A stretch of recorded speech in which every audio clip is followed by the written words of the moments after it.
அதாவது இந்த ஸ்தலம் வந்து ஒரு மன்னரோ ஒரு முனிவரோ கட்டினது கிடையாது.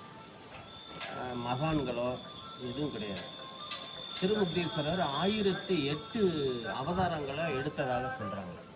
1008 அவதாரங்களை எடுத்த சிவபெருமான் தன்னுடைய 1008வது அவதாரத்தை நிறைவு செய்யறதுக்காக, தன்னோட அவதாரத்தை பூர்த்தி செய்யறதுக்காக இந்த இடத்தை தேர்வு செஞ்சிருக்காரு.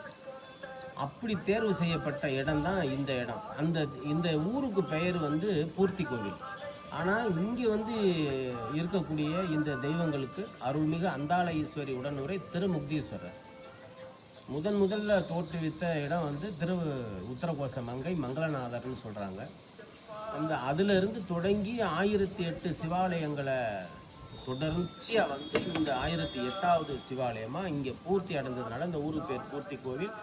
முக்தி நிலையை அவர் அடைஞ்சிடுறாரு. அதுக்கப்புறம் சுவாமிக்கு வந்து நம்ம பிறப்பு அவதாரம் அப்படின்னு சொல்லக்கூடாது. இருந்தாலும் நம்மளுடைய மக்களுக்காக நம்ம அந்த மொழியில் சொல்லணும்னா அவருடைய அவதாரத்தை பூர்த்தி அடைஞ்சு அவர் முக்தி நிலையை அடைஞ்சிட்றாருன்னு சொன்னாங்க. அதான் திருமுக்தீஸ்வரர் அப்படின்னு சொல்கிறாங்க.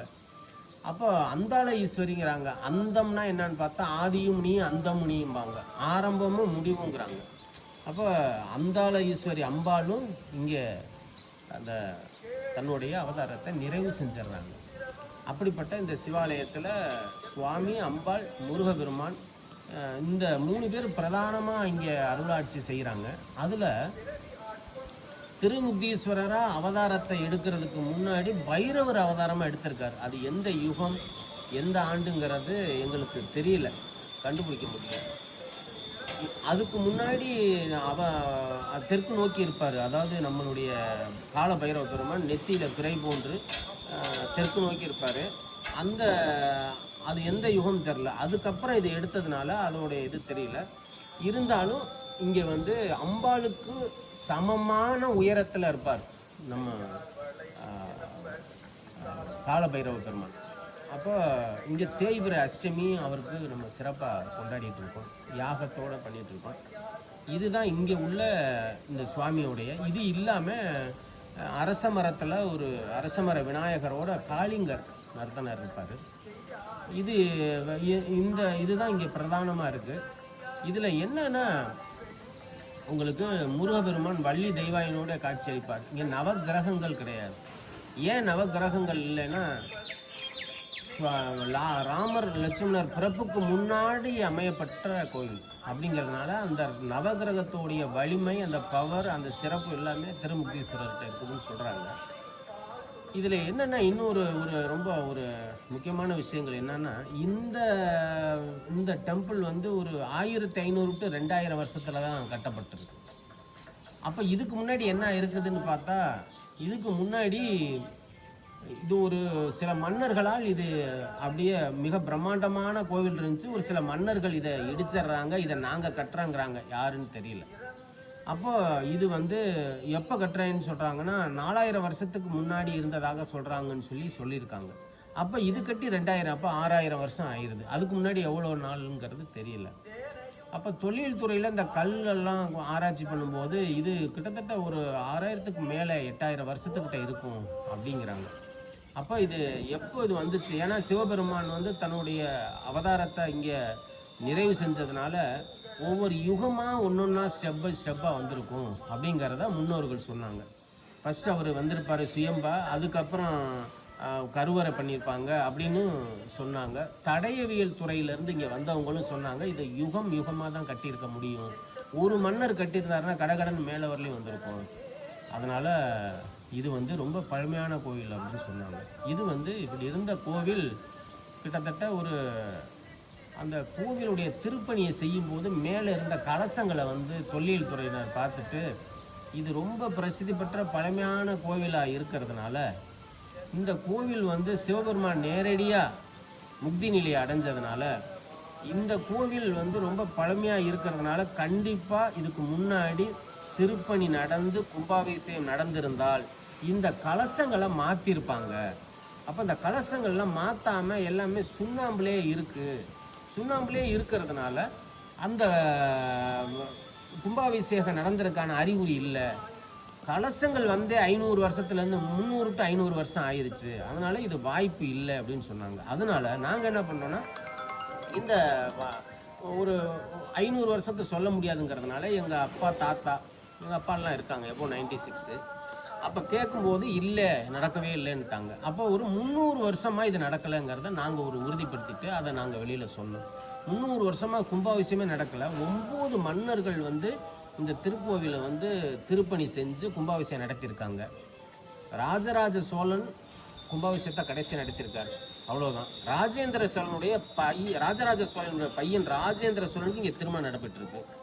இதுதான் வந்து இங்கே இந்த கோவிலுடைய சிறப்பு. அப்படி இந்த 300 வருஷத்துக்கு அப்புறம் நடந்த இந்த திருப்பணி வந்து இந்த திருக்கோவிலில் ஒரு எப்படின்னா, இது ரொம்ப சிதிலமடைஞ்சு கிடந்துச்சு. இந்த பக்கம்லாம் நடக்க முடியாது, இந்த பக்கமும் ராஜகோபுரம் சைடு வரவும் முடியாது. ராஜகோபுரம் வந்து இந்த ராஜகோபுரத்துக்கு கிடையாது.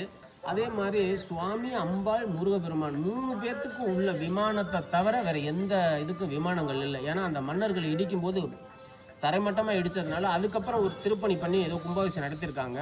பண்ணும்போது அந்த விமானங்கள்லாம் கட்டாமல் விட்டுட்டாங்க, இந்த ராஜகோபுரத்தையும் கட்டலை. அப்போது இதெல்லாம் பண்ணிவிட்டு இந்த திருப்பணி பண்ணி கும்பாபிஷேகம் நடத்தினா மக்களுக்கு நல்லா இருக்கும், நாங்கள் ரெகுலராக வர்றோம்னு சொல்லி திருச்சி பிஹெச்எல்லேருந்து அந்த எம்ப்ளாயீஸ் ஒரு 50 பேர் வந்து ஒரு வருடம் வந்து 2001 2 மகா சிவன்ராத்திரி நடத்தினாங்க. அப்போ அவங்க சொன்னாங்க, இந்த மாதிரி நாங்கள் வந்து எங்கெங்கேயோ போயிருக்கோங்க, இந்த வைப்ரேஷன் எங்களுக்கு எங்கேயும் கிடைக்கல, நீங்கள் நினச்சிங்கன்னா இதை கும்பாபிஷேகத்தை நடத்தலாம் அப்படின்னாங்க. நான் சொல்கிறது ஒரு 25 வருஷத்துக்கு முன்னாடி. என்னடா அது அப்படி நம்மளை போய் சொல்கிறாங்களே அப்படின்ட்டு, நம்ம சின்ன வயசில் இருக்கோம், நம்ம போய் இப்படின்னு சொல்கிறாங்கன்ட்டு நானும் விட்டுட்டேன், அது ஒரு பெருசாக எடுத்துக்கல. அதுக்கப்புறம் என்ன நடந்துச்சு, இதை அப்படி ஒவ்வொருத்தவங்களாக சொல்ல ஆரம்பித்தோன்னே நாங்கள் சரி ஒரு அந்த 2000 ஒரு திருப்பணி குழு, ஒரு பிரதோஷ விழா கமிட்டின்னு சொல்லி போட்டு ஒரு பிரதோஷம் இது மாதிரி நடத்திட்டு வந்தோம். அதுக்கப்புறம் மக்கள் எல்லாம் பக்தர்கள்லாம் இது சொல்கிறாங்கன்னு சொல்லிட்டு இந்த கும்பாபிஷேகத்தை நடத்தலாம்னு நினைக்கும்போது ஒரு திருப்பணி குழு ஒன்று அமைச்சோம். இந்த ஊர் பொதுமக்கள் வந்து முக்கியஸ்தர்களை வச்சு தலைவர், செயலாளர், பொருளாளர்னு போட்டு அவங்களெல்லாம் ஒரு குழுவை நியமித்தோம். அவங்க குழுவில் கையெழுத்து போட்டு ஒரு பாலாலயம் பண்ணிட்டு போனவங்க வர முடியல, வரமாட்டேன்ட்டாங்க. இந்த கோவிலுக்கு 247 ஏக்கர் இருக்குது இடம். அந்த நிலங்கள் எல்லாம் உழுவக்கூடிய மக்கள் எல்லாம் வர சொன்னோம். அந்த வர சொல்லி சொன்ன அந்த நபரு கூட வரல மீட்டிங்க்கு, ஒருத்தவங்க கூட வரமாட்டேன்ட்டாங்க, ஒத்துழைப்பே இல்லை. இதுக்கு இடையில என்ன நடக்குதுன்னா, 1952 எங்கள் அப்பா நல்லுசாமிங்கிறவர் தான் இந்த கோவிலை வந்து திறந்துருக்கிறார். திறந்து வவ்வால் எச்சங்கள் உள்ளுக்குள்ளே இருந்த சர்ப்பங்கள் எல்லாம் விரட்டியிருக்காங்க. 1 மாதமாக அதை அள்ளி 1 மாதமாக விரட்டியிருக்காங்க. அதுக்கப்புறம் தான் கொஞ்சம் கொஞ்சமாக மார்கழி மாதத்தையும் பிரதோஷத்தையும் அவர் அப்பப்போ நடத்திட்டு வந்துட்டு இருக்கார். திருவாதிரையும் நடத்தியிருக்காரு. அது அப்படியே தொடர்ந்து வந்துக்கிட்டே இருந்ததுன்னு போல தான் நான் சின்ன பிள்ளையா இருக்கும்போது இந்த கோவிலுக்கு வர்றேன். அப்போ எங்கள் அப்பா என்ன சொல்கிறாரு, இந்த பாலாலயம் பண்ணி 3 மாதமாக பூட்டி போட்டுட்டீங்களே, ஏதோ ஒரு சூடத்தையாவது போட்டால் ஒரு புகை வந்துட்டு இருந்தால் அந்த கோயில் ஏதாவது இருந்திருக்கும், இப்போ பாலாலயம் பண்ணி போட்டு கும்பாபிஷேகம் நடத்தாமல் போயிட்டீங்கன்னு சொல்லி வீட்டில் அழுக ஆரம்பிச்சிட்டார். அதனால நான் என்ன பண்ணேன், என்னடா அது இப்படி அழுகிறாரு அப்படின்னு. ஏன்னா நான் வந்து எம்எஸ்சி ஐடிங்க, BSc computer science, MSc IT, நான் சாஃப்ட்வேர் ஃபீல்டில் இருந்தேன். அப்பா அம்மாவை வந்து பார்த்துக்கணுங்கிறதுக்காக ஃபீல்டை சேஞ்ச் பண்ணி வக்கீலுக்கு படித்து நான் வந்து இங்கே வீட்டில் இங்கேயே இருக்கேன். ஏன்னா நமக்கு வந்து பணம் ஒரு பிரதானம் கிடையாது, பணத்தை பண்ணால் அப்பா அம்மாவை இழக்கணும், பார்த்துக்க ஆள் இருக்காதுன்ட்டு நானே இங்கேயே ஃபீல்டை மாற்றி இருந்தேன்னா என்னோடய கேரியரே மாற்றினேன் எங்கள் அப்பா அம்மாவுக்கு. அப்போ கேரியரே மாற்றின எனக்கு எங்கள் அப்பா அழுதா எப்படி இருக்கும், மனசு வருத்தமாக இருந்துச்சு. உள்ளுக்குள்ளே வந்து ஒரு நாள் காலையில் ஒரு 5:30 மணிக்கு வந்து ஐயாட்ட வந்து நான் வந்து எங்கள் அப்பா அழுகிறாரு, நான் பண்ணிடுறேன், பண்ணுனா இந்த சின்ன வயசில் பண்ணினா செத்து போயிடுவாங்கன்னு சொல்கிறாங்க, சிவாலயங்கள்லாம் தொடக்கூடாதுங்கிறாங்க, அதனால் நான் என்ன பண்ணட்டும், நான் உங்களுக்கு நான் வந்து பார்க்குறேன், ஆனால் நான் யாருக்கிட்டையும் பணம் கேட்டே போக முடியாது, எனக்கு நான் வெட்கப்படுவேன், பணத்தை கேட்க மாட்டேன், நீ யார் வேணுமோ நீ வர வச்சுக்க, எனக்கு அறிவாற்றலில் கூட நான் உழைக்கிறேன், நான் சம்பாதிக்கிறேன், நான் அதை போட்டு பண்ணுறேன் அப்படின்னு சொல்லிவிட்டு ஒரு 1 மணி நேரம் 10 நிமிஷம் உள்ளுக்குள்ளே அழுதுட்டு வெளியில் அந்த கேட்டு வழியாக போகணும். இந்த பக்கம்லாம் வர முடியாது, உள்ளுக்குள்ளே போயிட்டு அப்படியே தான் போகணும். போகும்போது அகத்தீஸ்வரர் கோயிலில் நான் தான் ஏன் வேலை பார்த்தேன், நான் மயிலாடுதுறையிலேருந்து வர்றேன் அப்படின்னு சொல்லிட்டு வர்றாரு சபதி முத்து. 1 மணி நேரம் 10 நிமிஷத்தில் அவர் எதிர்பார்த்து வந்திருக்கலாம். எனக்கு என்ன பொறுத்தளவில் ஒரு மிராக்கலாக இருந்துச்சு. எனக்கு அழுகை ஆயிடுச்சு. அழுதுட்டு அப்படியே அவர்கிட்ட பேசிட்டு உள்ளுக்குள்ளே போயிட்டு அவர்கிட்டே கொடுத்தேன். அவரே என்ன பண்ணார், 3 மாதம் எல்லா விமானங்களையும் முடிச்சிட்டார். நடந்துகிட்டு இருக்கும்போது எனக்கு ராஜகோபுரத்தை கனவுல காமிக்கிறார் ஐயா. நான் சொன்னேன், என்னைகிட்ட நீங்கள் தான் காமிச்சிருக்கிறீங்கன்னா நான் வக்கீலாக இருக்கிறவனுக்கு எனக்கு என்ன தெரியும், நீங்கள் போய் அவர்கிட்ட காமிங்க, யார்கிட்ட சபதிட்ட காமிங்க, அவர் தெரியுமே அப்படின்னு சொல்லும்போது அவர் என்ன பண்ணிட்டாரு, அடுத்த நாள் என்னை ஒரு கோவிலுக்கு வர சொல்கிறார். அந்த கோவில் எங்கே இருக்குது எனக்கு தெரியல. சரி, நான் போயிட்டுருக்கேன், சென்னை போயிட்டு இருக்கும்போது ஒரு காரில் போயிட்டு இருக்கும்போது வாழிகண்டபுரம் செல்லும் வழின்னு பிளிங்க் ஆகுதுங்க. டக்குன்னு வண்டியை திருப்பி, என்னடா அது அந்த இது இங்கே பிளிங்க் ஆகுது அப்படின்னு சொல்லிட்டு வண்டியை திருப்பி நேராக போனால் அங்கே அந்த ராஜகோபுரத்தோட காட்சிக்கு கேட்குறாரு. அங்கே உள்ளதான் இந்த ஆகம. ஆமாம், அங்கே உள்ள அந்த ராஜகோபுரம் தான் இங்கே இருக்குது. அந்த ராஜகோபுரத்தில் பொம்மையே இருக்காது, இதே பொம்மை தான் இங்கே. இது 8000 வருஷத்துக்கு முன்னாடி கட்டியிருந்தா எப்படி இருக்குமோ அது மாதிரி காட்சி கொடுத்தாரு, அப்படியே கட்டியிருப்போம். அப்போவே நான் அதை அவருக்கு ஃபோட்டோ எடுத்து அனுப்பும்போது, அண்ணன் நீங்கள் ரொம்ப சிரமப்படுறீங்க, பணமெல்லாம் உங்களால் தர முடியல, இது கிட்டத்தட்ட கோடி கணக்கில் நீங்கள் உங்களால் முடியாது அப்படிங்கிறார் சபதி. எங்களுக்குள்ள அண்ணே முதல்ல வேற, நீங்கள் வந்தது எனக்கு யாருன்னு உங்களை தெரியாது, நீங்களாக வந்தீங்க, நீங்கள் ஒரு தடங்கள் இல்லாமல் டக்குன்னு முடிச்சு கொடுத்துட்டீங்க. இப்போ இதை காமிச்சிட்டாரு, நான் உங்ககிட்ட தான் காமிக்க சொன்னேன், திரும்பி அந்த இடத்துக்கு அதையே சச்சுருவா என்கிட்ட காமிச்சிட்டாரு. நான் இனிமேல் என்னன்னாலும் சரி, நான் எதுவும் எப்படியாவது ஏதாவது ஒன்று பண்ணியாவது நான் கொடுத்துட்றேன், எனக்கு பண்ணி கொடுங்க அப்படின்னு ஒரே பிடிவாதமாக இருந்துட்டேன். அதுக்கப்புறம் இதை இது என்ன ஒரே மாதத்தில் முடித்தார். 18,757 கல் இந்த பிரெக்கு இதில் இருக்குது, கையால் அடிக்கிறது. அப்போ இது 1 மாதத்தில் முடிச்சு, அப்போ பூசறதுக்கு தான் அடுத்தடுத்து நேரமாச்சே தவிர அதை கட்டி முடிக்க 1 மாதத்தில் அந்த யாழியோடு முடிச்சுட்டாங்க. இதுதான் இதோட எதுவுமே. இது நடந்துகிட்டு இருக்கும்போதே இதை காமிக்கிறார். அதில் இந்த ராஜகோபுரத்தோட காமிச்சது இந்த நந்தி பகவானுடைய விமானமும் காமிச்சார். இந்த நந்தி பகவானுடைய விமானம் அந்த கோவிலில் 9 அடி இருக்கும். இந்த ஆகம விதிக்காக அந்த மேலே உள்ள பார்ட்டை மட்டும் இங்கே போட்டிருப்போம். இதுதான் இந்த உள்ள அமைப்பு. அது என்ன அங்கே என்ன தொடர்புங்கிறது தெரியல. வாலிகண்டார் அப்போ என்ன தொடர்புங்கிறது தெரியல. இது மாதிரியே போயிட்டு இருக்கும்போது ஒரு வாலிகண்டார்புரம் உள்ள இருக்கிற மாதிரி தான் இருக்கு. இது யாரு கோயில்? சுவாமியா? சுவாமி சுவாமி சொல்லல, அந்த மண்டபம், இந்த மண்டபம் இருக்கலாம், அது இருக்கலாம். நான் போகும்போது கரெக்டாக நான் 12 மணிக்கு போனேன். உள்ளுக்குள்ளே போய் சாமியெல்லாம் கும்பிட்டு வந்துட்டேன். என்னால் கவனித்து பார்க்க முடியல, வெளியிலேயே சுற்றி வந்தேன். இது இந்த மண்டபம் அப்படிதான் இருக்கு. நான் உள்ளுக்குள்ளே இது பண்ணல. ஏதோ ஒரு தொடர்போ உறவோ ஏதோ சம்திங் இருக்குது. இல்லை அந்த இதை திருப்பணி பண்ணவர் இதை பண்ணாரா, அவர் இதை பண்ணாரா, அவர் நம்மளை கூப்பிட்டாரா, இல்லை ஐயா போக சொன்னாரா, அவர் காமிச்சாரான்னு தெரியலைங்க. ஏதோ ஒன்று பண்ணார், நல்லபடியாக முடிஞ்சுங்க. அதுக்கப்புறம் என்னாச்சு, நம்ம இதெல்லாம் பண்ணிகிட்டு இருக்கும்போதே ஒருத்தர் காமிக்கிறார் கனவுல. அவர் ஆளை தெரியும், ஆனால் ரொம்ப நெருக்கம் கிடையாது, பேசினது கிடையாது. அவர் என்னது ஆசிரியரை காமிக்கிறாரு அப்படின்ட்டு காலையில் அவர்கிட்ட போயிட்டாங்க. ஒரு 5:50க்கு காமிக்கிறாரு. நான் காலையில் ஒரு 6:30 மணிக்கெலாம் அங்கே போயிட்டேன். வா முரளிகிருஷ்ணா, நீ முக்தீஸ்வரர் கோயிலில் கட்டிகிட்டு இருக்கியாமே, ரிட்டையர்ட் ஆன பணம் ஒரு 10 லட்ச ரூபா வச்சுருக்கேன், சிவாலயத்துக்கு தர்றேன், திருப்பணியே செய்ய, ஆனால் 1 வருஷம் கழித்து கொடுத்துறியா, வட்டி வேண்டாம் அப்படின்னாரு. எனக்கு ஒன்றுமே புரியல. ரொம்ப நெருக்கம் இருந்தால் பரவாயில்ல, எதுவுமே இல்லாமல் என்னடா அப்படி சொல்கிறாருன்ட்டு சரி வாங்கிட்டு வந்து அது அடுத்து ஒரு நாள் சொன்னார். அந்த டயத்தில் போய் வாங்கிட்டேன். அப்போ ஏதாவது புறநோட்டோ ஏதாவது பேமெண்ட் கேட்டோ அதுவும் என்ன பண்ணின்னு அப்படின்ட்டாரு. அப்புறம் நான் அடைச்சேன், கொஞ்சம் கொஞ்சமாக அடைச்சேன்னு வச்சுருங்க. ஆனால் இது ஒரு மிராக்கல். அதுக்கடுத்து இன்னொரு நாள் ஒருத்தரை காமிக்கிறாரு, யாருன்னே தெரியல, அமைதியாகவே இருக்கும். அப்போல்லாம் வேலையெல்லாம் ஆல்மோஸ்ட் முடிச்சிட்டோம். நானும் அந்த சபதி மட்டும் முத்துங்கிறவர், ஏன்னா இந்த கோயிலுக்கு யாரும் வரவும் மாட்டாங்க பயந்துக்கிட்டு.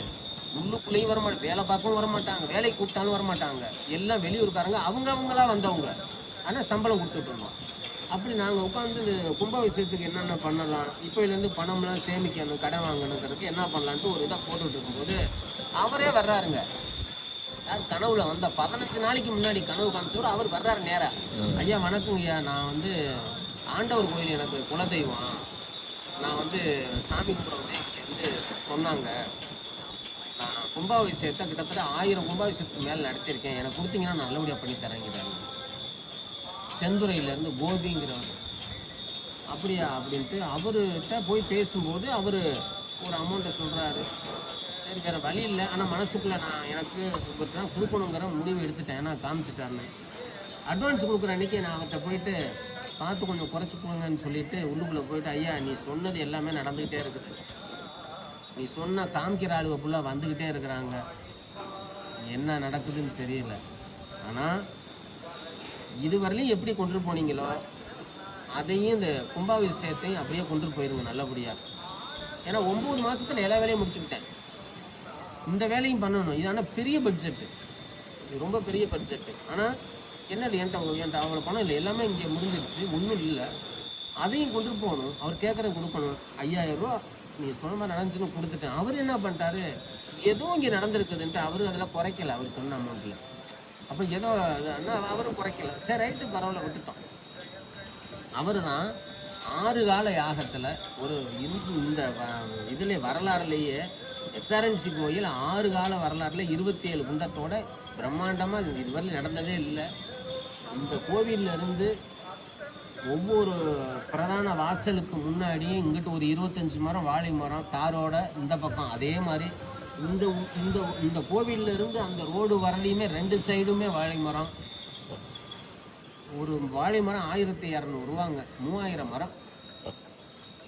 எல்லாமே அவர் என்ன காமிச்சாரோ எல்லாமே அப்படியே ரொம்ப சிறப்பாக. 125 சிப்பம் அரிசி மட்டும். யாருமே வரமாட்டாங்க, யார் வர போறா, நீங்க எதுக்கு இவ்வளோனாங்க, எனக்கு தெரியுங்க. 12:30 மணிக்கெல்லாம் அரிசியே இல்லை, சாப்பாடே இல்லை. 125 சிப்பம் முடிஞ்சு திருக்கல்யாணம் நடத்தும் போதெல்லாம் அவள் வாங்கிட்டு வந்து பாயசம் மாதிரி கொடுத்தேன். 12:30 மணிக்கு சாப்பாடு இல்லை. கரெக்டாக 10 மணிக்கு 9:50 10 மணிக்கு நாங்கள் தண்ணி ஊற்றுறோம். 12/7/2024. அப்போ இது நடந்துகிட்டு இருக்கும்போதே கும்பாபிஷேகம் சிறப்பாக முடிஞ்சிருச்சு, திருக்கல்யாணத்தையும் முடிச்சுட்டோம். 12/7/2024 கும்பாபிஷேகம்.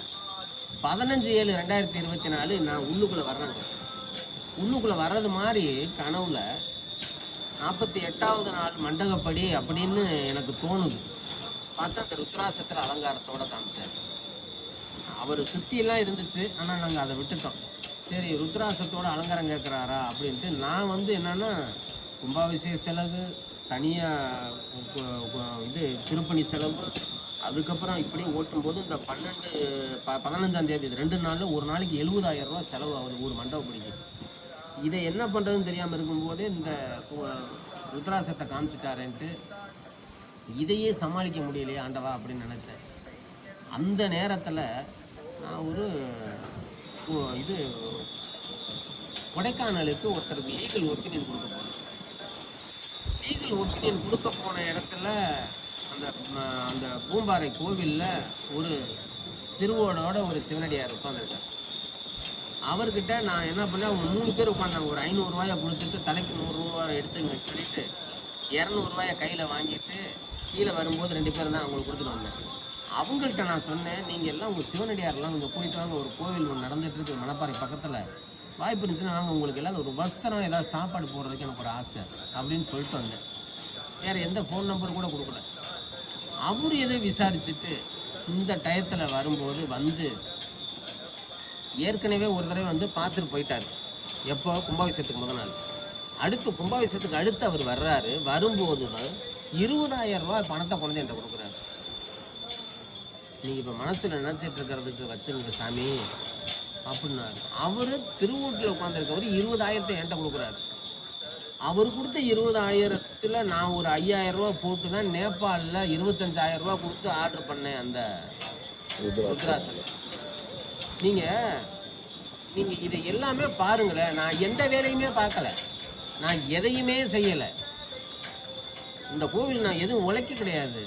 இந்த காற்றுங்கிற அடிக்கும்போது இந்த குப்பை இங்கிட்டு வருது, முரளிகிருஷ்ணன் இந்த பக்கம் வர்றேன், அந்த காற்று இங்கிட்டு அடிச்சாலும் இந்த பக்கம் இந்த குப்பை இங்கிட்டு போகுது, அவ்வளோதாங்க. எந்த வேலையும் நான் பார்க்கல. இது எல்லாமே அவர் அவ்வளோ எல்லாத்தையும் யார் தேவை, யார் வேணும், யார் பணம் வேணும், யார் அனுப்பணும், நான் போய் கடன் கேட்டேன், கடன் கேட்டவங்க கூட கொடுத்தாங்க. அப்போ என்ன நீங்கள் நினைக்கிறீங்க?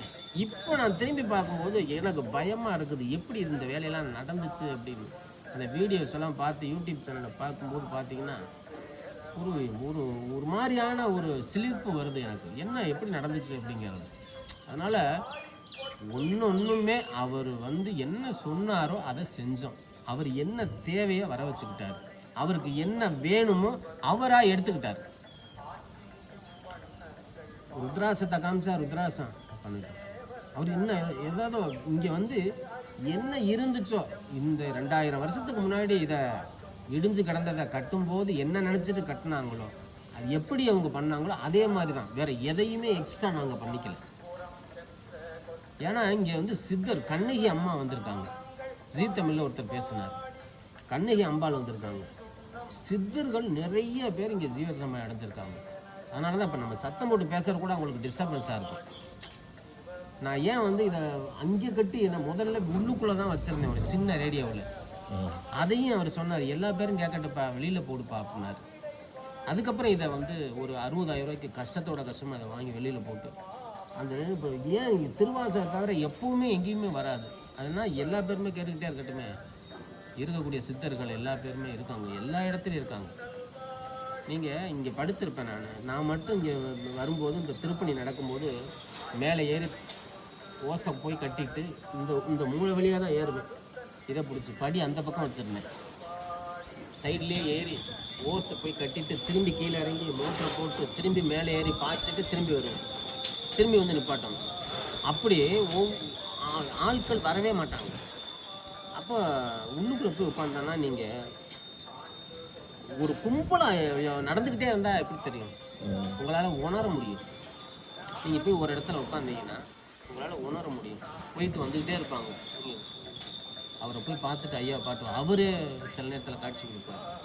இது மாதிரி இருக்கும். நைட்டு படுத்திங்கன்னா தெரியும். அது மாதிரி இந்த இடம் ரொம்ப ரொம்ப ரொம்ப ஒரு பாசிட்டிவ் வைப்ரேஷனுக்கு உரிய இடங்க. எல்லா சித்தர் பெருமக்களும் இங்கே வந்திருக்காங்க, மன்னர்கள்லாம் நிறையா பேர் வந்திருக்காங்க. ஏன்னா இது ஒரு மன்னர் கட்டியிருந்தா இது எப்படி, ஆனால் ஒரு ஆளுக்கான அந்த வாய்ப்பை அவர் கொடுக்கல. இது யாரெல்லாம் நடந்திருக்கு, ஏதோ ஒரு உறவு இருந்திருக்கு. அந்த உறவு இருந்ததுனால தான் நீங்கள்லாம் வர முடியுது. நீங்கள் இப்போ யூடியூப் சேனலுக்கு நீங்கள் எடுக்கலாம், அதை பதிவு பண்ணலாம், ஃபோன் இருக்கலாம், ஆனால் உறவு இல்லைன்னா இங்கே வர முடியாது. ஏன் சொல்கிறேன்னா, இறைவன் இல்லை அப்படிங்கிற ஒரு கான்செப்டில் உண்டானவன் நான். ஏன் இல்லைன்னா, ஒரு 12-13 வயசில் எனக்கு ஒரு தமிழ் பண்டிட் நடத்துகிறார், ஒரு பாடம் நடத்துகிறார். பாடம் நடத்தும்போது சொல்கிறாரு, டே பயிலுகளா, இறைவன் எங்கே இருக்காரு, வா தாயி வா வா, பயிலுங்களா இறைவன் எங்கே இருப்பான்னு தெரியுமாடா. நான் ஒவ்வொருத்தையும் சொல்கிறேன். எங்கள் அம்மா மாலை போடுவாங்க, எங்கள் அப்பா சாமி ஆடுவார், எங்கள் அப்பாட்ட இருக்குன்னு சொல்கிறான். ஆனால் சொல்கிறாரு, திருவள்ளுவர் என்ன சொல்லியிருக்கா தெரியுமாடா, அறவழியில் உறுதியானவனாகவும் பொருள் வகையில் நாணயமானவனாகவும் இன்பம் தேடி மயங்காதவனாகவும். அறம் பொருள் இன்பம், அறம் பொருள் இன்பத்தை எவன் ஒருத்தன் பிரதானமாக நினச்சி வாழ்கிறானோ அவன் தன்னுயிருக்கு அஞ்ச மாட்டான். தன்னுயிருக்கு அஞ்சாதவன் யாருன்னா கரண்ட் கம்பியை பிடிக்கிறவன் இல்லை. ஒரு தவறை உடனடியாக இது பண்ணுறது தவறுப்பா அப்படின்னு யார் ஒருத்தன் பேசுகிறானோ கேட்குறானோ அவன் தன்னுயிருக்கு அஞ்சாதவன் என்கிறான். யார்? திருவள்ளுவர். அப்போ அறவழியில் உறுதியானவனாகவும் பொருள் வகையில் நாணயமானவனாகவும் இன்பம் தேடி மயங்காதவனாகவும் தன்னுயிருக்கு அஞ்சாதவனாகவும் எவன் ஒருவன் இந்த உலகத்தில் வாழ்ந்து வருகிறானோ அவனை தேடி இறைவன் போவான், அவனிடத்தில் இறைவன் குடிகொள்வான், அவனை மட்டுமே இறைவனுக்கு பிடிக்குங்கிறார். வாழ்ந்த மகான் திருவள்ளுவர். வாழ்ந்த மகான் ஔவையார் அறம் செய்ய விரும்புன்னு தான் சொன்னாங்க. நீங்கள் கோவிலுக்கு போங்க, ஒரு நல்லது கிடைக்கும், சாமி வருவாருன்னு சொல்லலை. அப்போ வாழ்ந்த மகான்கள் எல்லாம் நேர்மையான முறையில், அறம் என்றால் 1000 அர்த்தங்கள், வாய்மை, நேர்மை, உண்மை, பொய்யாமை எல்லாமே வந்துடும். அப்போ ஒரு தன்னுடைய நிலையில், வாழ்க்கை நடைமுறையில் அறம் சார்ந்து வாழக்கூடியவன் எவன் வாழ்ந்துட்டு இருக்கிறானோ அவன் கடவுளுக்கு சமமானவன், அவனிடத்தில் இறைவன் குடிகொள்வான். அப்போ 12 வயசுல சொன்ன டாக்டர் மு அரங்கராமானுஜம் அப்படிங்கிற ஒரு தமிழ் பண்டிட்டு எனக்கு அந்த நேரத்தில் நாங்கள் 600 பேர் பசங்க அங்கே ஸ்கூலில் ஒவ்வொரு கிளாஸாக உட்காந்து கவனிச்சுட்டு இருக்கும்போது எனக்கு நேற்று சொன்னது மாதிரி இருக்குது. ஏன் நம்ம கோவிலுக்கு போகணும், நம்ம சரியாக இருப்போம் அப்படின்னு நான் 12 வயசில் நான் கடைப்பிடிச்ச கடைப்பிடிப்புனால இறைவன், அதனால நான் கோவிலுக்கு போக மாட்டேன். அப்படியேப்பட்ட எண்ணெய் வர வச்சு அவர் இந்த வேலையை பண்ணி ஒரு நேர்த்தியாக இருக்கணும், தூய்மையாக இருக்கணும், சரியாக இருக்கணும், இதெல்லாம் இருக்குதுன்னு நினைக்கும் போது நம்ம அது மாதிரி இருந்தால் மட்டும்தான் இருக்கணும்னு எதிர்பார்க்க முடியும். அப்போ நான் இருந்தேன், அப்படி இருக்கிறேன், அதனால் மற்றவங்களையும் நான் எதிர்பார்க்குறேன். அதனால் இந்த சாத்தியக்கூறு எல்லாமே நடந்துச்சு. முருகனை பற்றி ஒரு சிறப்பு சொன்னீங்களே. ஆமாம், முருகப்பெருமான் வந்து ஒரே விக்கிரகத்தில் வடிவமைக்கப்பட்டது. அந்த முருகப்பெருமானுடைய கண்களை பார்த்தீங்கன்னா கீழ் நோக்கி பார்வை இருக்கும். நீங்க அந்த எந்த இடத்துல இருக்கிறாரோ அந்த இடத்திற்கு சிறப்பு. நீங்க நேர்கொண்ட பார்வையில பார்க்கும்போது நீங்க அந்த இடத்துலயும் அது இருக்காது. இங்க வரக்கூடிய பக்தர்களுக்கு அந்த அருளாட்சி கிடைக்குமானா பூரண அருள் கிடைக்காது. அவர் பார்வையில டக்குன்னு வரும்போது, ஆனா கீழ் நோக்கி பார்வை இருக்கும்போது அவர் அந்த இடத்தை விட்டு போகவே மாட்டார். அவரை தேடி வரக்கூடியவர்களுக்கு பயனளிக்கும். அதனால வந்து அந்த முருகப்பெருமானுக்கு ரொம்ப பவர்ஃபுல்லானவர், ரொம்ப அவர் பயங்கரமான அருள் கொண்டவர். நாங்கள் உணர்ந்திருக்கிறோம். அவருக்கு மாதம் வரக்கூடிய தேய்பிறை, வளர்பிறை, சஷ்டி, கிருத்திகை, மகா கந்த சஷ்டி, திருக்கல்யாணம், இப்போ வந்து உற்சவர் மட்டும் இல்லை இந்த கோவிலில். உற்சவர் முருகனுக்கும் வள்ளி தெய்வானியோட இல்லை. அவங்களுக்கு புதுசாக செஞ்சதுக்கப்புறம் இந்த சூரசம்ஹார நிகழ்ச்சியை நடத்தலான் இருக்கிறோம். அது மட்டும், மற்ற எல்லா நிகழ்வும் இங்கே நடந்துட்டு இருக்குது. மயில் ஏதோ வித்தியாசமா இருக்கும். மயிலும் பார்த்தீங்கன்னா மற்ற கோவில் இருக்கிற மாதிரி இருக்காது. மற்ற கோவில் இருக்கிற மாதிரியே இருக்காது. இது வந்து பார்த்தீங்கன்னா திரும்பி இதை பார்த்தீங்கன்னா அந்த மயிலை பார்த்தீங்கன்னா தெரியும். கவனிச்சிங்களா? நார்மலா மயில் இந்த பக்கம் தான் இருக்கு. ஆமா, இது இந்த பக்கம் இருக்கும்.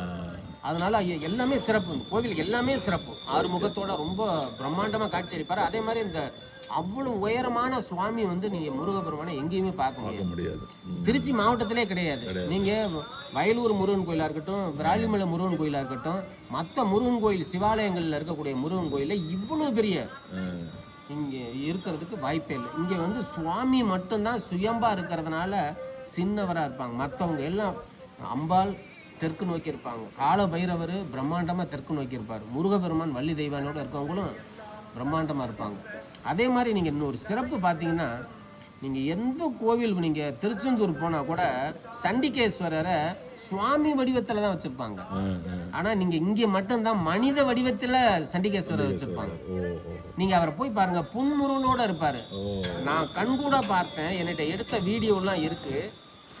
நீங்கள் கும்பாபிஷேக திருப்பணிக்கு முன்னாடி அவர் சோகமாக இருப்பார். இப்போ போய் பாருங்களேன், மகிழ்ச்சியாக இருப்பார். என்கிட்ட நான் பேசுவார்.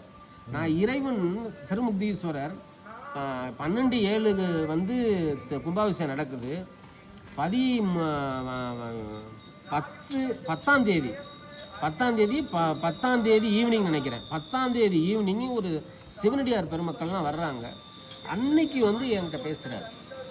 அன்னைக்கு தான் நான் அவருடைய அந்த குரலை வந்து என்னால் கேட்க முடிஞ்சிச்சு. அது மாதிரி அவர் ரொம்ப ஒரு பயங்கரமாக, ஆனால் எந்த நேரமும் சதா தியானத்தில் இருக்கக்கூடியவர். அதனால் இங்கே வந்து நீங்கள் உங்களுடைய தேவைகள் என்னங்கிறத சொல்ல வேண்டிய அவசியமே இல்லை.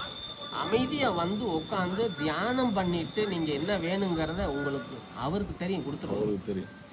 அதனால் இங்கே தியானத்தில் இருக்கிறதுனால ரொம்ப நல்லா இருக்கார். நான் இது எல்லாமேங்க நான் அனுபவித்து சொல்கிறேன். இங்கே வரக்கூடிய பக்தர்கள் சொன்னதையும் நான் அனுபவிச்சதையும் சொல்கிறேன். நான் மற்ற எதையும் சொல்லலை. அதனால் உணர்றது எப்போ உணரலான்னா, நான் அப்போ சொன்னது தான், அந்த வார்த்தைகளை நீங்கள் இருந்தீங்கன்னா எதுவுமே நடக்க மாட்டேங்குதுங்க. கோவிலுக்கு போகிறேன், சாமி கும்பிட்றேன், விரதம் இருக்கிறேன், அதனால சாமிக்கு என்ன பயன்? நான் கும்பிட்றேன், விரதம் இருக்கிறேன், நான் வந்து அளவு குத்திட்டு போகிறேன், நான் வந்து நடந்தே இங்கேருந்து முருகன் கோயிலுக்கு போகிறேன், நான் தீக்குழி இழுக்கிறேன், இருக்கட்டும், நான் திருவாசகம் படிக்கிறேன், இருக்கட்டும், அதனால சாமிக்கு என்ன பயன்? நீ உன்னுடைய திருப்திக்காக நீங்கள் இருக்கிறீங்க. ஆனால் நம்ம இருக்கக்கூடிய இடத்தையும் நம்மளால 4 பேருக்கு ஒரு நன்மையையும் சுவாமி இருக்கக்கூடிய அந்த அந்த திருக்கோவிலோட வளாகத்தையும் நம்ம எப்படி பராமரிக்கிறோம், அதில் தான் இருக்குது பக்தி. அதை விட்டுட்டு நம்ம போய் நான் சும்மா வந்து விளக்கேற்றுறேன், விளக்கேற்றினால ஒரு பிரயோஜனம் கிடையாது. நான் தேங்காய் பழம் வாங்கிட்டு வந்து சிறப்பு, அதனால ஒரு பிரயோஜனம் கிடையாது. மாலை வாங்கிட்டு வந்து ஒன்றும் இல்லை. நீங்கள் எப்படி நடத்துறீங்க அந்த திருக்கோவிலை, அவ்வளோதான். வரக்கூடிய பக்தர்களை, இந்த திருக்கோவிலுக்கு வரக்கூடிய பக்தர்களுக்கு நான் அடிமை சார். இந்த திருக்கோவிலுக்கு யார் வந்தாலும் எனக்கு யார் பிடிச்சவங்க பிடிக்காதவங்க யாரும் எனக்கு கிடையாது சார். யார் வந்தாலும் அவங்களுக்கு நான் அடிமை சார். அவரை தேடி வரவங்களுக்கு, அப்போ அவங்களுக்கு நான் பணிவிடை செய்கிறத ஒரு பாக்கியமாக கருதுறேன்.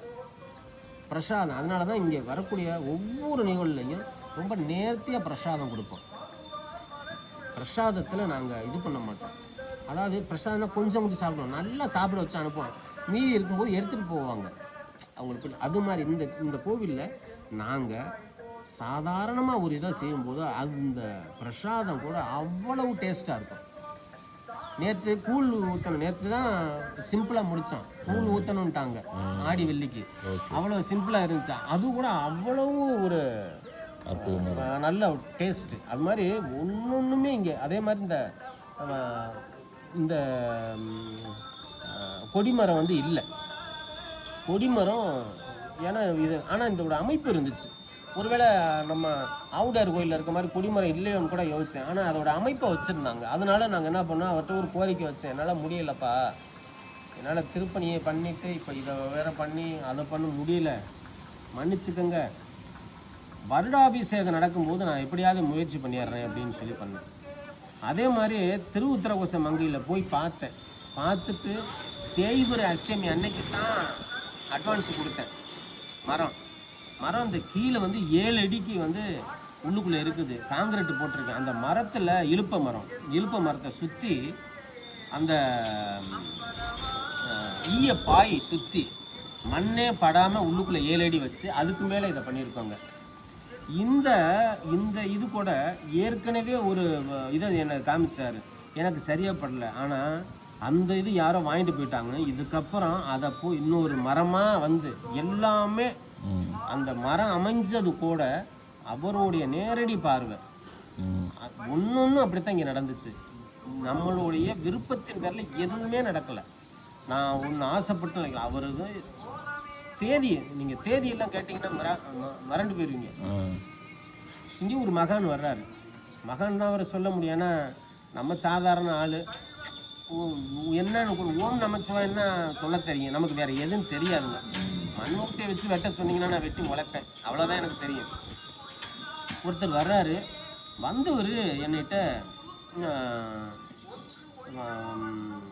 8ஆம் தேதின்னு குறித்து கொடுத்துருக்கிட்டாருங்க.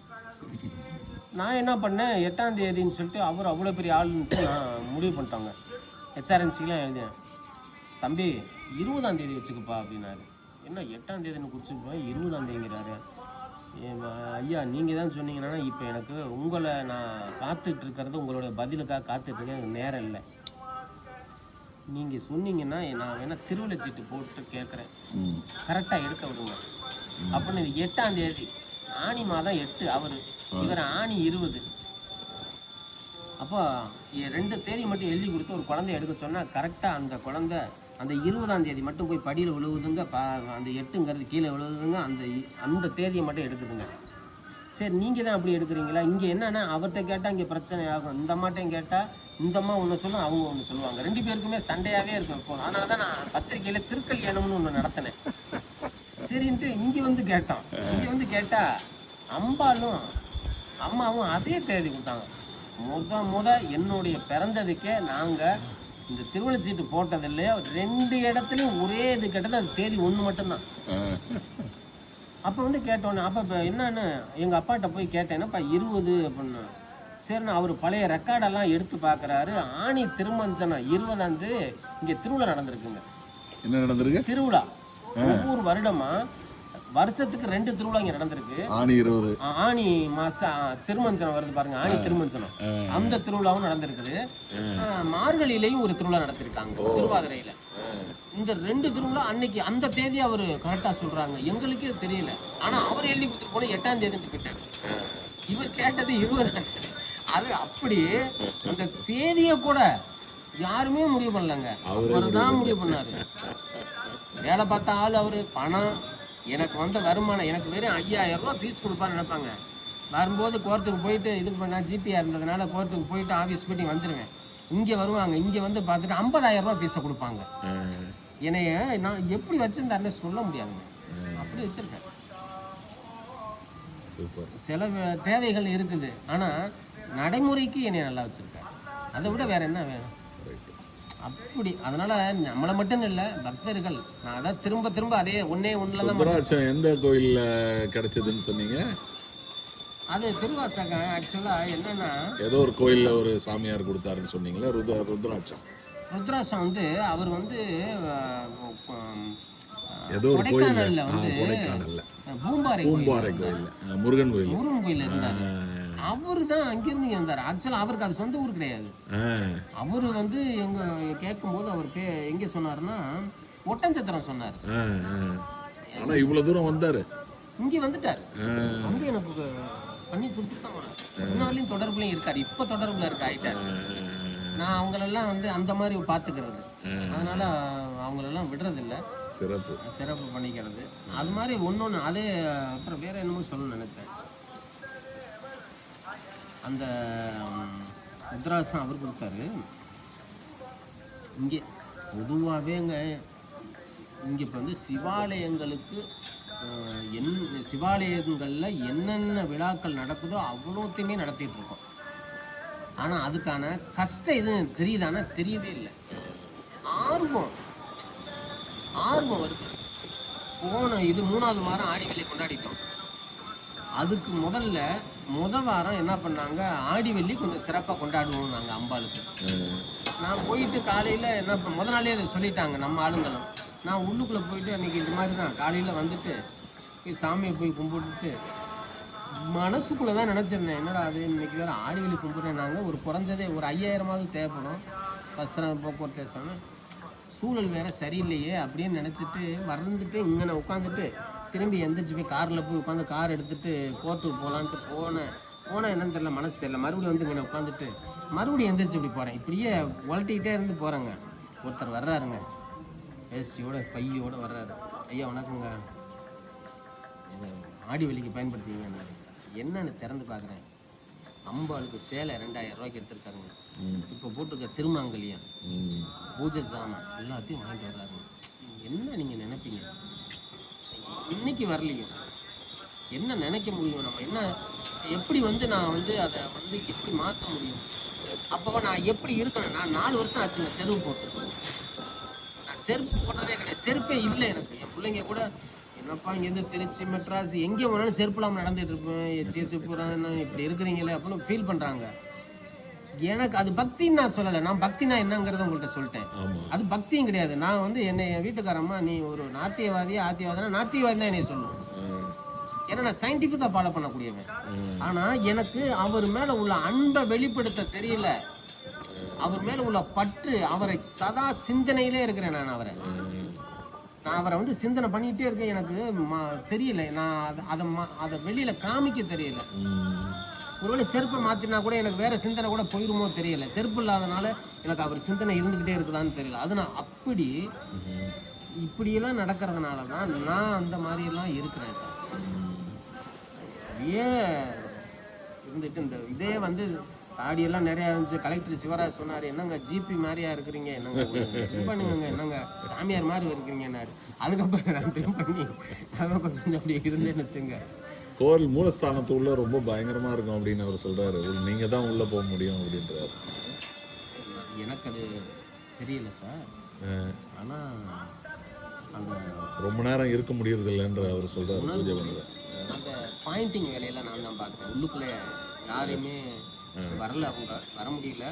உள்ளுக்குள்ளே எல்லா வேலையுமே நான் தான் பார்த்தேன்.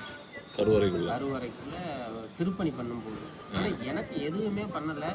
நான் ரொம்ப நேரம் காலையிலேருந்து சாயங்காலம் வரல இருந்து எனக்கெல்லாம் எதுவும் தெரியல. ஆனால் நம்ம ஆளுங்க இந்த இது பண்ணும்போதெல்லாம் முடியலைன்ட்டு வருவாங்க. சிவாச்சாரியார் கூட பூஜை பண்ணுற ஒரு ஐயர் போட்டிருக்கோம். அவங்க சொல்லுவாங்க, இவங்களும் சொல்லுவாங்க. தெரியல சார் எந்த அளவுக்கு இருக்குதுன்ட்டு. ஆனால் நல்ல ஒரு வைப்ரேஷன். இவர் சொல்றாரு பூஜை பண்றவர் எல்லாருமே சொல்றாங்க. இவங்களும் அப்படிதான் சொல்றாங்க, அவரும் அப்படிதான் சொல்லுவாரு. ஆனா அது என்னன்னு தெரியல. ஆனா நல்ல பவர்ஃபுல்லா இருக்கும், நல்லா தெரியும் நமக்கு. நான் இப்போ சாப்பாடு எல்லாம் சாப்பிட்றதே இல்லை சார். சாப்பாடே கிடையாது. ஒரு லிக்விடோ இல்லை ஃப்ரூட்ஸு இல்லை காய்கறி இது மாதிரி கொஞ்சமாக இப்படியே போயிட்டுருக்கு. நேற்று கூழ் சாப்பிட்டேன். இங்கே வந்து பௌர்ணமி கிரிவலம் நடத்துகிறோம். அன்னைக்கு கொஞ்சம் ரைஸ் சாப்பிட்டேன். அதுக்கு முன்னாடி 1 மாதம் ஆச்சு போன பௌர்ணமிக்கு சாப்பிட்டேன். இப்போ என்னன்னா எனக்கு கரெக்டாக நீங்கள் சஃபிஷியண்ட்டாக இருக்கும். நீங்கள் சார்ஜ் போட்டிங்கன்னா சஃபிஷியண்ட்டாக நான் கரெக்டாக இப்போ சாப்பிடாம இருக்க சில கால் கையெல்லாம் இழுக்குமா. நான் கரெக்டாக எனக்கு 3 hours அவ்வளோதான் போகும். நிறைவாக இருக்கும். தூக்கம் அவ்வளோ பவர்ஃபுல்லாக இருக்கும். சாப்பாடு தூக்கம் எனக்கு என்ன தேவையோ எவ்வளோங்கிறத அவர் முடிவு பண்ணி வச்சுருக்காரு. அந்த அளவுக்கு அது எப்படி சொல்கிறது, உணவு எடுத்துக்கிறது இல்லை. உணவு எடுத்துக்கிறது இல்லைன்னு சொல்கிறோம். நான்வெஜ் கடுமையாக சாப்பிட்டேன். இங்கேருந்து வேணு பிரியாணி போவேன், திண்டுக்கல் மதுரை போவோம். ஒரு டீமை கூட்டிகிட்டு போவேன். நான்வெஜ் பிரியர் நான். ஒரு 2 கிலோ நான்வெஜ் சாப்பிட மாட்டேன். எல்லாத்தையும் மறுக்க வச்சுட்டாரா? நான் திருப்பணி பண்ணும்போது கூட நான் எனக்கு அந்த இதெல்லாம் இருந்துச்சு, நாட்டுக்கோழிலாம் சாப்பிட்டேன். ஆனால் அது அப்படியே அது ஒரு மாதிரி ஆயிடுச்சு. அப்படியே எனக்கு பிடிக்காம ஆக்கிட்டேன். என்னை பொறுத்தல தான் சொல்கிறேனே, இப்படி இருந்தாதான் பக்திங்கிறது கிடையாது சார். அதுல நான் மாற்று கருத்து உடைய இது இல்ல. நீ மற்றவன் மேல பிறர் மனை நோக்காங்கிறான். பிறர் மனைங்கிற அடுத்தவன் மனைவியை அடையணும்னு நினைக்கிறவன் உலகத்திலேயே மிக கொடுமையான குற்றம் சார். நீங்க அடுத்தவன் மனைவி அடையணும்னு நினைக்கிறவன் மிக கொடுமையான குற்றம்னு சொல்லும்போது அடுத்தவன் பொருள் அப்ப எல்லாத்துலயும் வந்துருது இல்ல. அப்ப அறம் சார்ந்து வாழக்கூடியவன் தான் பக்தியான பழக்க வழக்கத்துல பிடிச்சிருந்தா சாப்பிடுறான். நீ பிடிச்சிருந்தா நீ எதை வேணாலும் சாப்பிடு. உன்னை யாரும் கண்டிஷன்லாம் போடல, நீ எதை வேணாலும் சாப்பிடலாம். ஆனா நீ யோகியனா இருக்கியா, அவ்வளவுதான். நீ எதை வேணாலும். ஆனா நமக்கு பிடிக்கலையே, நம்ம என்ன பண்ணிட்டோம்.